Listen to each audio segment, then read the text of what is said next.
Balıkçı жайлы хикая.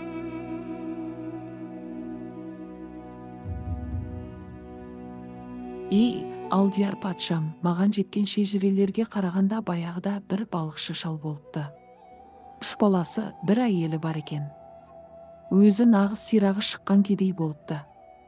Сол пақыр теңізге барып, күніне 4 қайтара ау тартады екен. Бір жолы түс әлетінде теңіздің жағасына келіп дорбасын қойып, балағын түріп суға ауын жаяды. Ау әбден жайғасқанша жағаға шығып қарап тұрады. Бір кездері аудың қалтқысы бата жөнеледі. Жалма-жан ауды әрі-бері тартып көріп еді, шамасы келмеді. Содан кейін аудың бас жібін қазыққа байлады да, шешініп барып, әлгі аудың қалтқысы батып тұрған жеріне қайта-қайта сүңгіп, әзер дегенде қолына ілінгенін зорға алып шықты. Едәуір дүние екен, қуанышы қойнына сыймай жағаға шығып киімдерін киіп, әлгі сүйреп алып шыққанын аудан ажыратып қараса, есектің жидеген өлексес екен. Мұны көргенде балықшы сорлы жігері құм болып, құдіреті күшті құдайым, маған бұйыртқан несібеңнің түрі осы ма еді, кесір кесепатынан өзің сақтай гөр, Алла, мынауың қай сұмдығың? Сонда менің бала-шағама жібергенің арам есектің еті болды ма? Деді. О, қапас түнек, опат дүние зілбатпан боп түнетін, қырсыға түс, бұлдаңқыра сыбағаңды беретін. Нәпәқ іздеп теңіз, саған балықшы үміт артады, кәсібі сол болса қайтсын бар қуатын сарқады. Жылымға олар ауды салар болмас сірә олқылық, таңсыз бере алып шығар салған ауын толтырып, мәз болады бұл табысқа үйде жатқан баяғы, піскен асты марапаттап алдына әкеп қояды. Ұйқы көрмей ұстағанға балықшылар қапалы, азап тартпай шапағатқа бөленгенге сатады. О, жаратқан, біреуге үйіп, біреулерге бермеген, жазмыш осы біреу жейді, біреу ұстап келмеден. Деп бәйтін аяқтады. Алланың рақымы түссе қиын емес, бұйырған несібең әлі бар шығар деді өзінен өзі. Содан, егерде сен душар болсаң бақытсыздық пәлеге, қамытын қи тек төзімнің ұрындырмас әр неге. Құлға ренжіп қажеті жоқ, мейірімді олар білмейді, өкпе жүрер адам бөлек, құлдарға әсте жүрмейді. Деді де әлгі есектің өлексесін аудан аластап, Алла өзің жарылғай көр, деп ауын тағы жайды. Қас қақпай бағып отыр. Шамалыдан кейін тағы бірдеңе оралғандай болды. Тартып көрді, бұрынғыдан да ауыр. Жалма-жан шешініп суға қайта-қайта сүңгіп біраз уақыт өткізді. Бір кездері зілдей бір құмыра алып шықты. Алып қараса құмыраның іші толған құм, лай, батпақ екен. Мұны көргенде балықшы тағы да зарлап қоя берді. О, тағдырым, жетер тәлке кеткенің, сыбағаңа бұл да аз саған деп бе едің. Шығып едім тағам алып келем деп келген жоқ, ем таусылғанын көрем деп. Қанша топас жандар аз бажалғанда, сонша дана марқұм болған арманда.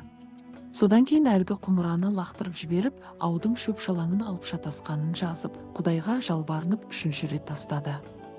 Ау жайғасқаннан соң шамалы күтіп отырды да қайтадан тартты.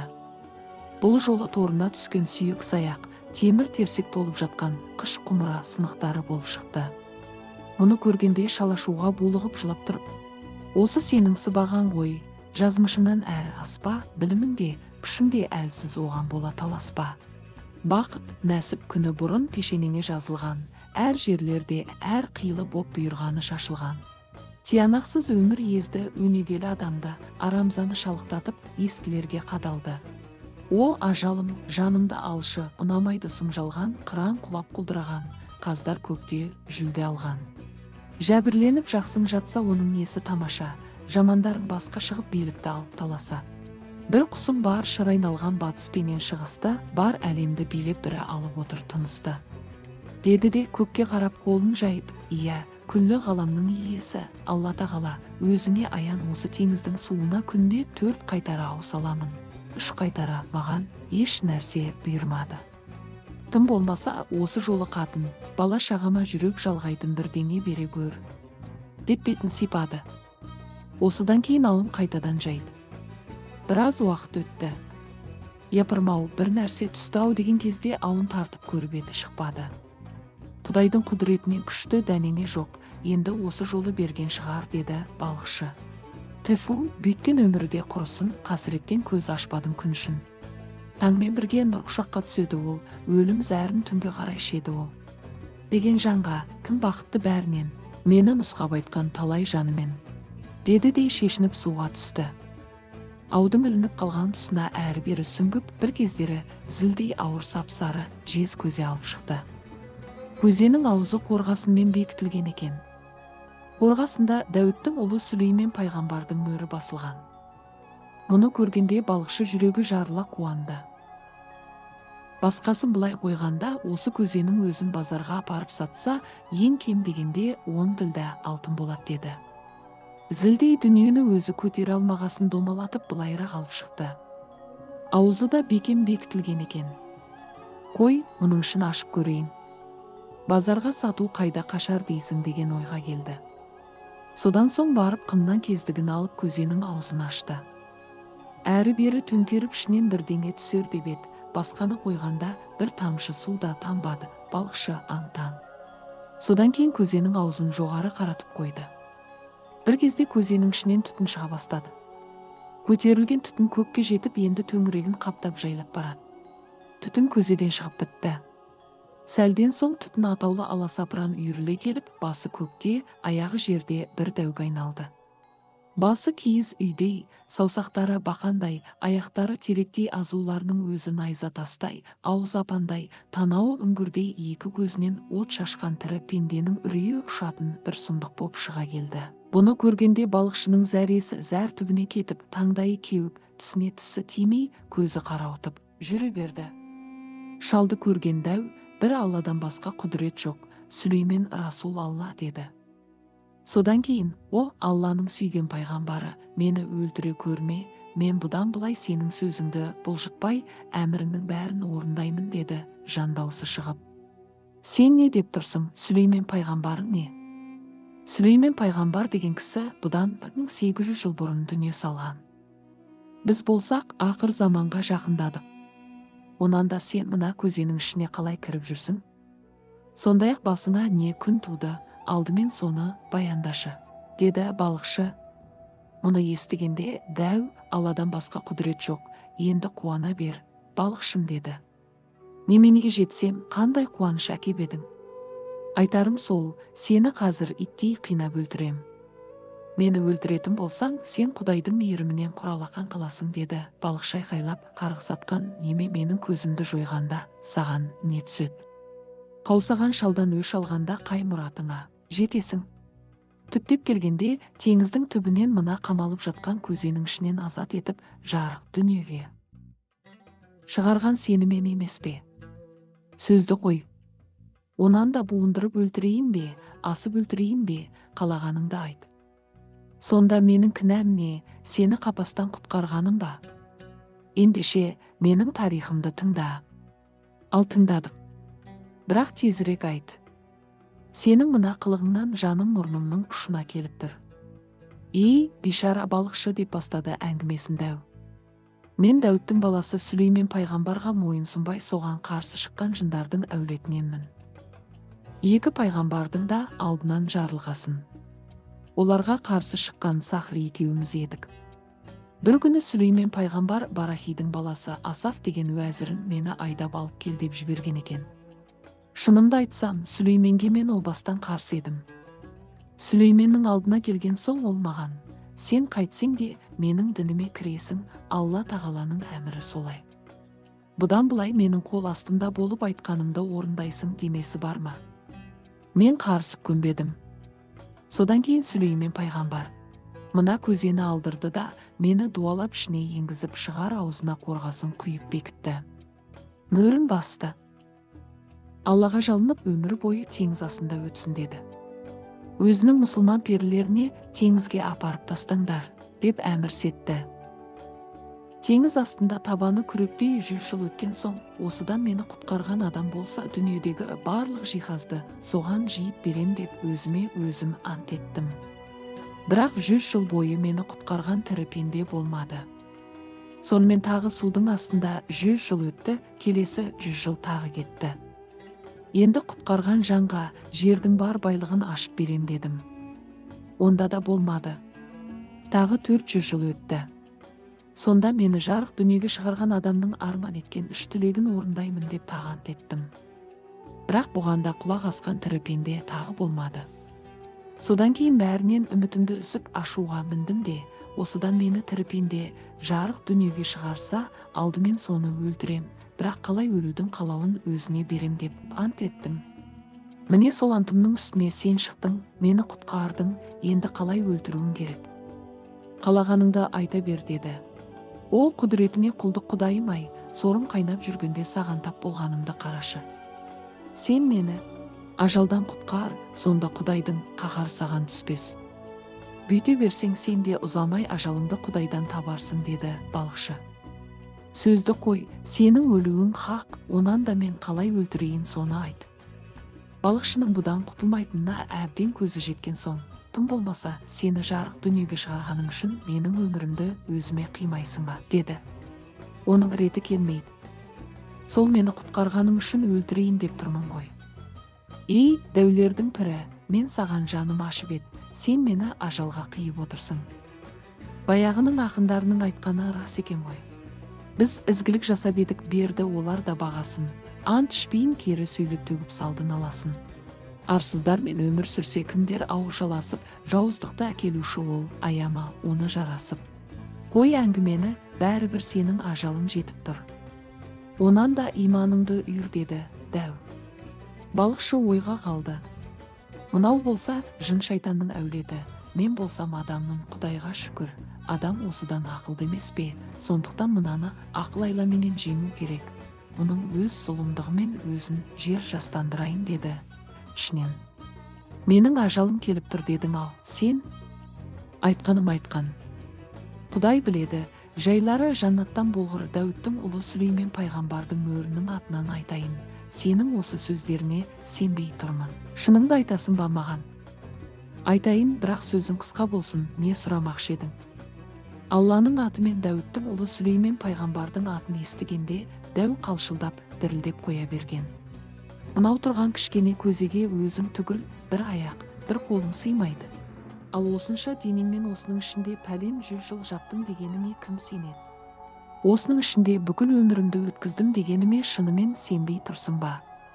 Әлбетте, өз көзіммен көрмей қалай сенемін, деді балықшы. Осы жерге келгенде таңды атты. Шахризада әңгімесін тоқтатты. Келесі кеш басталғанда Дүниязада, апажан, ұйқың келмесе, кешегі әңгімеңді жалғастыршы, деді. Шахризада айта бастады. Уа, алдияр патшам, өзіңізге аян, маған шежірелерден жеткен хикая ғой. Содан әлгі жерде балықшы тұрып, дәуге өз көзіммен көрмей сенбеймін деді. Осы сәтте дәу бір екі рет сілкінді де, қайтадан түтінге айналып, теңіз бетін қаптап, біртіндеп көзенің ішіне ене берді. Сонымен түтін түгелдей жайғасты. Осы кезде балықшы жаңағы Сүлеймен пайғамбардың мөрі басылған қорғасын тығында алды да, жалма-жан көзенің аузын жауып, ал енді, батырым, өзің қандай ажалды қалайсың? Сені қазір теңіз түбіне тастаймын да, осы жерге өзіме үй салам. Сөйтем де, бұл маңға келген адам балық ауламасын, өйткені оның ауына жындардың дәуі түсетте, кез келгеніңді өлтіре берет деп жар салам. Балықшының бұл сөзін естіген дәу өзінің алданып қамауға қайта түсіп қалғанын білді. Шығамын деп, әрі-бері талпынып еді, Сүлеймен пайғамбардың мөрі оны жіберсін бе? Бәріне енді түсінген дәу, мен әншейін әзілдеп айтып едім, тығында ал, шығар мені деп жалынды. Мұндай әзіл болмайды, Құдайдан безген жүзі қара. Сендей лағнетке керегі осы деп көзені теңізге қарай домалата жөнелді. Бір бәлені сезген дәу, бір ашуыңды бер деді жалынышты үнмен. Атаңның басы, шынымен мені суға тастайын деп барасың ба? Деді жан дауысы шығып. Тастағанда қандай? Сен осы теңіздің астында 1800 жыл жатқансың, енді ақыр заман болғанша сонда жатасың. Мен бағана өзіңе, егер маған мейірімің түссе, саған да Алланың мейірімі түсер дедім. Көнбедің, оған құлақ аспадың. Өлтіремін деп зіркілдедің де тұрдың. Енді міне Құдайдың қалауымен менің алдауыма өзің түстің. Мен саған қолымнан келген жақсылықтың бәрін істейін. Босат мені деп зар қақты дәу. Жалған айтасың, қарғыс атқан. Екеуміздің ісіміз Юнан патша мен Дүбән хәкімнің басынан кешкен хикаяға ұқсап тұр. Ол Юнан патша мен Дүбән хәкімін кім еді? Тым болмаса соны естіп кетейін, деді дәу.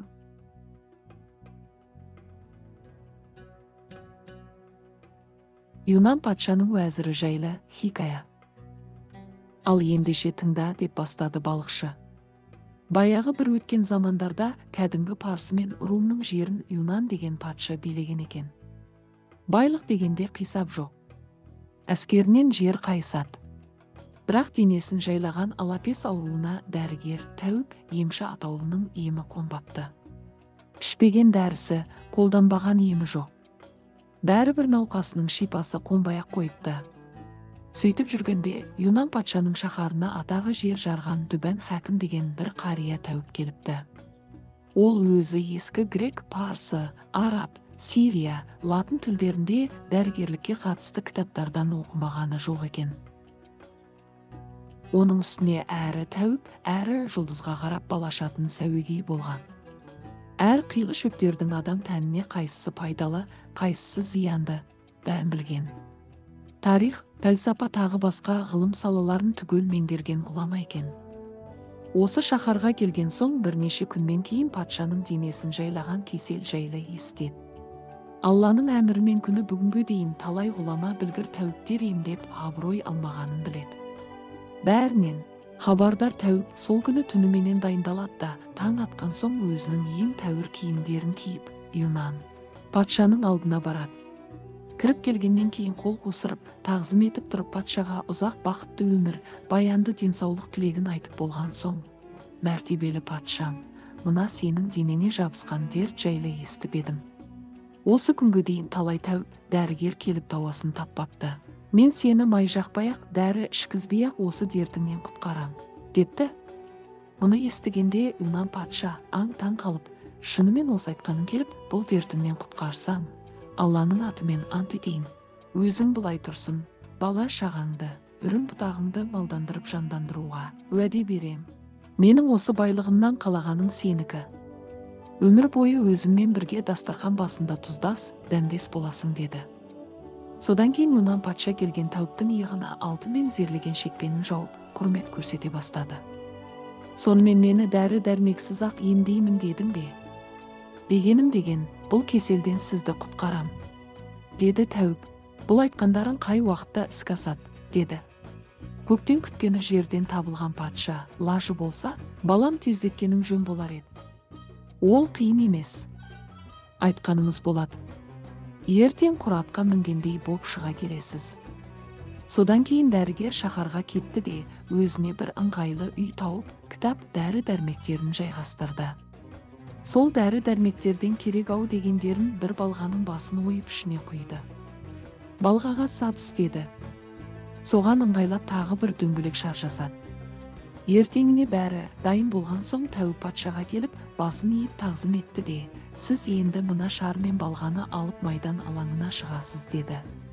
Патшамен бірге сарай төңірегіндегі уәзірлер мен инабатты адамдар алаңға шықты. Жұрттың бәрі жиналғанда Дүбән Тәуіп келді де, балғаны мына қолыңызға ұстаңыз да, шарды қуалап ұрып жүре беріңіз. Қолыңыз, денеңіз терлегенше дамыл таппаңыз. Тер шығысымен мына балғадағы дәрі дәрмек бүкіл денеңізге тарай бастайды. Әбден шаршадым-ау деген кезде үйіңізге барып моншаға жақсылап шомылыңыз да тас бүркеніп ұйықтаңыз. Сонымен шаруа бітеді, деді. Патша атына мініп Тәуіптің берген балғасын қолына алып, майдан алаңында әлгі шарды жерге тастап, қуалап жүріп ұра бастады.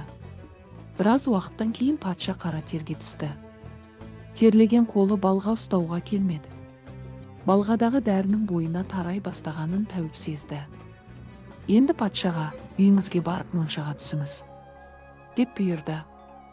Таза киімдерін дайындап патша моншаға түсті. Барып өзінің ордасына кіріп төсекке енді. Юнан патшаның басынан өткен хикая осылай болсын. Енді әлгі Тәуіпке келейік. Ол өзінің үйіне келіп жайланып ұйқысын қандырып таң ата патша сарайына беттеді. Дидарласуға рұқсат сұрады. Патша қабылдады. Дәрігер кірісімен патшаға тағзым етіп тұрып мына бәйітті айтты. Абыройың арта түссін, елің көкке көтерген, өзгелерді атамас ел, еңбегің бар өтелген. Алауыттың жарығындай жарқырасын ажарың, ысыр өзің түнек тағдыр жамандықтың азабын. Сенің жүзің жарық болсын, өмір бақи сөнбесін. Уақыт жүзі өзгеріссіз түнерсе де көнбесін. Мейіріміңмен сусындаттың мол байлыққа, сый қандай, тас төбемнен жаңбыр құйып шомылдырып жуғандай. Кең пейіліңмен қазына үшін түспедің сен күйікке, содан да сен осыншама көтерілдің биікке. Хәкім бәйітін бітірген соң, патша орнынан тұрып Тәуіпті құшақтап жанына отырғызды. Иығына зерлі шапан жапты, сый құрмет көрсетті. Бұл науқастан құтылғанына моншадан шығысымен ақ патшаның көзі жетті. Бұрынғы тұла бойын қаптаған жарадан із қалмапты. Көңілі көтеріліп, қуанышында шек болмады. Ертеңіне патша тағына келіп отырды. Уәзірлер, инабатты адамдар жиналды. Патша кіріп келген Тәуіпті ұшып тұрып, өзі қолтықтап әкеліп оң жағына отырғызды. Бай дастархан жайылды. Мол ішіп жем үстінде бүкіл қауыммен бірге патша Тәуіппен күні бойы сұхбат құрды. Кешке таман патша Дүбән Тәуіпке басқа тарту таралғының үстіне 2000 динар қосып, астына өзінің атын мінгізді. Патша оның ғаламат Тәуіптігіне таңғалумен болды. Дүбән үйіне кеткен соң, бір мысқал дәрі берген жоқ, жарама ештеңе жаққан жоқ, Құдайдың құдіреті, бұл неткен данышпан. Ендігі жерде мен бұдан қол үзбеймін, өле-өлгенше менімен пейілдес, дәмдес болады деді. Осылай көптен арман еткен тәтті де тыныштық түні өтті. Ертеңіне әбден көңілі көтеріліп сауығып алған патша тағына келіп отырды. Екі жағына уәзірлер мен сыбайластары жайғасты. Содан кейін тағы да Дүбән Тәуіпті шақыртты. Ол тағзым етіп кіріп келгенде патша орнынан тұрып қолтықтап алды да тағы да оң жағына отырғызды. Тәуіппен бірге дәмдес болды. Кешке дейін сұхбат құрып оған ұзақ өмір тілеп сый сияпат көрсетті. Дүбәннің бүгінгі алған тарту таралғысы, киген киімдері кешегіден кем болған жоқ. Патшаға рахмет айтып Тәуіп үйіне кетті. Ертеңіне патша сол өзінің төңірегіндегі адамдармен тағы да ордада отырды. Патша уәзірлерінің бірі пардасыз пасық, зердесіз зұлым, қара судан қаймақ алатын сараң, қызғаныштан ішіне қыл айналмайтын антатқан сорлы еді. Келгелі мына Тәуіпке патшаның көрсеткен сый құрметіне іштей зығырданы қайнап асылып өлудің азақ алдында жүргенді. Қызғаныш деген адамның денесін жайлаған ой емес пе? Зұлымдық жүректе болса, қызғаныш ниетте болады. Өзің күшті болсаң сыртқа шығады, қорқақ болсаң жасырынып ішіңде жатады. Сонымен Юнан патшаға әлгі уәзір келді де, тағзым етіп тұрып былай деді: «Уа, біздің дәуіріміздің, абат уақытымыздың ұлы патшасы, менің осы дүниеде өмір кешіп, дәулетке ие болғаным сіздің арқаңыз екендігіне кімнің күмәні бар? Мен өмір бойы сізге борышты пендемін. Барымды бүгіп қалып, арамызға атанғым келмейді сізге. Рұқсат етсеңіз, осы жола бір кеңес айтқым келіп отыр». Уәзірінің мына сөзінен секем алған патша: «Қандай кеңес айтпақшы едің?» деді. «О, ұлы патшам, істің ақырын ойламаған, тағдырдың тәлкегіне ұшырайды деген бұрынғылардың сөзі бар емес пе? Мен байқап отырмын, біздің патшамыз тап осы жолы жанына әлгі Тәуіпті соншама жақындатқаны өзіне кесір кесепат болып тие ме деймін. Патшамыздың оған көрсеткен құрмет, сый сияпатында есеп жоқ. Бірақ тым белгісіз бір жанның тонның ішкі бауындай болып кеткеніне жасыратыны жоқ, патшам үшін қауіпсінем» деді. Мына сөздің төркінінен түршігіп патшаның өңі бұзылып кетті. «Сен не жайлы, кімді меңзеп айтып отырсың?» деді. «Егер қалып кетсеңіз ояныңыз». «Менің айтып отырғаным Дүбән Тәуіп» деді уәзір. «Ол қарғыс атсын, қарғыс атқыр. Ол мені бәлен заманнан ем қонбай келе жатқан ешбір Тәуіп. Балгердің қолынан келмеген науқасымнан құтқарған ең жақын досым емес пе? Тірі пенде маған ондай жақсылық істеп пе? Шығысыңа да, батысыңа да зер салшы өзің, ондай адамды қайдан табасың? Соны біліп көре тұрып мынадай сөзге қалай аузың барады?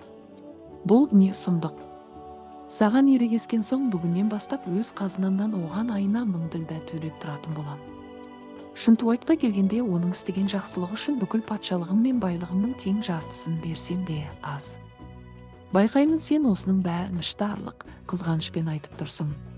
Саған баяғы өзім білетін Әс-Синбад патшаның басынан кешкен оқиғасының кері келіп отыр» деді. Шахризада осы жерге келгенде таңда белгі берді. 5-ші күні кеште Дүниязада жатқың келіп отырмаса кешегі әңгімеңді басташы, апа, деді. Уа, Алдияр патшам, сол жерде Юнан патша өзінің уәзіріне былай депті: уәзірім, сенің құлқыныңды құртып отырған қызғаныш қой. Сенің сөзіне құлақ ассам, мен әлгі тәуіпті өлтіруім керек. Оны өлтіргеннен кейін Әс-Синбад патшаның өзінің сұңқарын өлтіріп, өмір бойы өкінішпен өткен кері маған келмей ме, деді.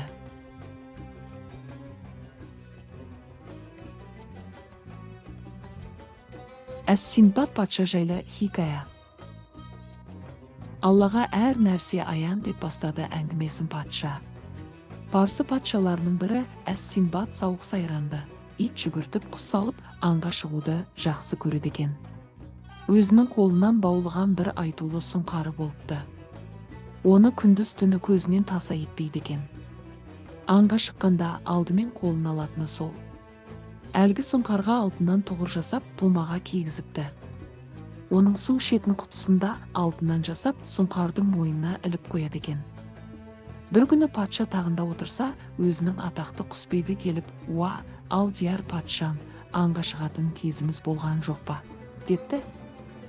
Сонымен патша әмір беріп, дабыл қағып, өзінің аңға бірге шығатын адамдармен аттанып, бір үлкен жазық далаға келеді, шеп жайып, қаумалай ұрандайды. Бүкіл қоршаған аңшылардың ортасында бір құралай жанталасып зыр қағып жүр. Патша тұрып: осы құралай кімнің басынан қарғып өтсе, соны өлтірем, деді. Жұрт қаумалап таяй бергенде, әлгі құралай патшаның қарсы алдына келіп, артқы аяғымен тік тұрады да алдыңғы екі аяғын кеудесіне басып жер иіскейді. Осы кезде патша басын изейді. Сол-ақ екен әп-сәтте құралай патшаның басынан қарғып жөніне тартып кетеді. Патша жан-жағына қараса, жұрттың барлығы бір-бірімен ымдасып, миықтарынан күліп тұр екен. Мыналар не деп тұр, деді уәзіріне. Бұлар не десін?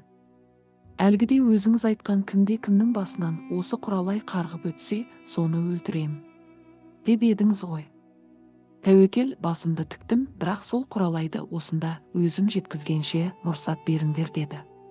Сонымен патша белден-бел, таудан-тау асып әлгі құралайдың ізіне түсіп жөнелді. Құралай бір алаңға бұрыла бергенде патша қолындағы сұңқарды жіберді. Сұңқар әдегенше бүре түсіп, құралайдың екі көзін қанатымен сабалап әбден есеңгіретті. Патша да әнеміні дегенше жетіп келіп, құралайды шоқпармен бастан бір қойды да бауыздап жіберіп, терісін сыпырып алып қанжығаға байлады. Шаңқай түстің кезі, аспан айналып жерге түскендей қапырық. Тамшы су жоқ. Астындағы атта барлықты өзінің де аңғасы әбден кепті. Сонымен әрі кезіп бері кезіп жүріп бір дарақтың түбіне келді. Қараса, әлгі дарақтан мөп-мөлдір су тамшылап тұр. Патша қолындағы тері қолғапта отырған сұңқардың мойнындағы құтыны алды да тамшыға тоса қойды. Құты толған кезде алдымен сұңқарым ішсін деп аузына апарып еді, сұңқар оны қанатымен қағып төгіп жіберді. Содан кейін құтыны қайта тосып толған кезде өзі іше бергенде сұңқар тағы төкті. Патшаның ашуы келді. Тамшыға тағы тосып толған кезде атының аузына апара берді, сұңқар қанатымен тағы қағып жіберді. Патша қаһарына мініп, мына қарғыс атқан құсқа не болған? Өліп талып қаталып жеткен тамшы суды не өзіне, не атқа, не маған нәр етуге де бұйыртпады ғой, деді де қылышын суырып алып сұңқардың қанатын қырқып тастады. Осы кезде құс басын көтеріп, ана ағаштың басына қара дегендей ишарат етті. Патша жоғары қарап еді, білектей қап-қара жылан оралып жатыр екен. Әлгі тамшылар соның уы болып шықты. Өзінің жақсы көретін сұңқарының қанатын қырыққанына өкініп, патша атына мінді де баяғы аңшы жолдастарына қарай беттеді. Келісімен аспазға, мына құралайдың етін қуыр, деді. Сөйтіп қолына сұңқарын ұстап тағына барып отырды. Сол-ақ мың екен құс бір шаңқ етті де өліп кетті. Өзін ажалдан құтқарған құсының көз алдында өлгеніне патша қатты қапа болды. Міне, Әс-Синбад патшаның басынан кешкен бір оқиға осы. Юнан патшасының бұл сөзінен кейін уәзір тұрып: уа, мәртебелі патшам, мына тәуіпсізге жамандық істемейді дегенге сеніп отырсыз ғой. Менің өз басыма оның тырнақтай зияны тиген жоқ. Тек сізге жаным ашығасын ғана айтып отырмын. Әйтпесе, онда нем бар? Баяғыда бір уәзірдің патшаның баласына жасаған қиянатының кері сізге де келіп жүрмесін деді. Ол қандай қиянат? Деді Юнан патша.